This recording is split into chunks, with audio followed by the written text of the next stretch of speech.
Trump पर Bharat Israel दोनों मिलकर बहुत बड़ा हमला कर रहे हैं। किस फॉर्म में वो हमला कर रहे हैं, आइए ये डिस्कस करते हैं। अब जो सऊदी अरेबिया के प्रिंस सलमान बिन एदन है, जो मोहम्मद सलमान बिन एदन है, उनकी जब वो वहाँ पर आए अमेरिका में, तो उनकी वेलकम के लिए F-35 की सलामी दी गई। और उन्होंने ट्रंप ने क्या किया कि वही वाली फ़ोटो वो बार बार दिखा के पूरी दुनिया को ये शो कर रहे हैं कि मेरे साथ सऊदी अरेबिया का प्रिंस है। और उस प्रिंस को वो सोच रहे हैं कि इस फ़ोटो को मैं वायरल कर दूंगा तो बाकी पता नहीं कितने देश हैं जो वो उनसे घबरा जाएंगे इस बात से। जबकि अब ऐसा कुछ नहीं हो रहा,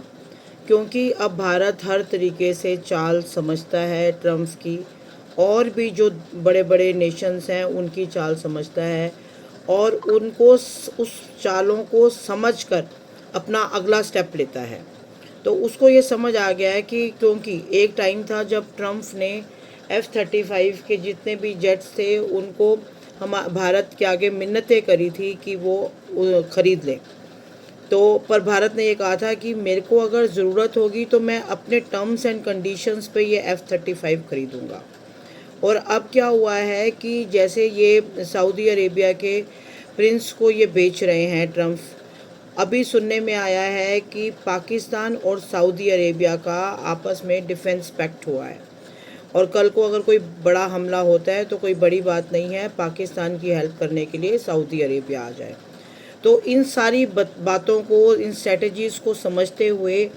मोदी जी किसको लेके आए हैं, यूएई के जो प्रेसिडेंट है उसको लेके आए हैं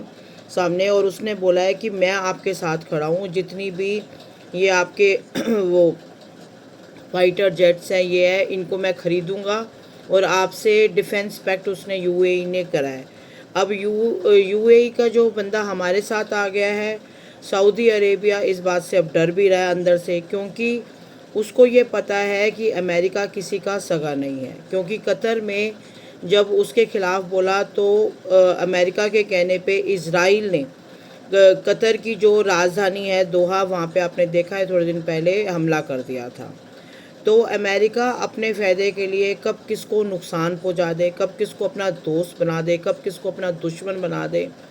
ये तकरीबन सब अंदर से जानते हैं। पर स्ट्रेटजी क्या होता है कि कई बार कोई मजबूरियां होती हैं, कुछ बिजनेस डील्स होती हैं जिनके कारण हाथ मिलाना पड़ता है, झुकना पड़ता है। और यही सब देखते हुए इज़राइल को हम कोई छोटा मोटा देश नहीं समझ सकते। इज़राइल भी ये सब देख रहा है, तो उसने नरेंद्र मोदी जी को कहा है कि मैं हर तरीके से आपके साथ हूँ, और जो 5th जनरेशन के फाइटर जेट्स हैं, लड़ाकू विमान है, वो मैं आपको दूंगा, ठीक है। और वो F-35 के सामने कुछ भी नहीं है।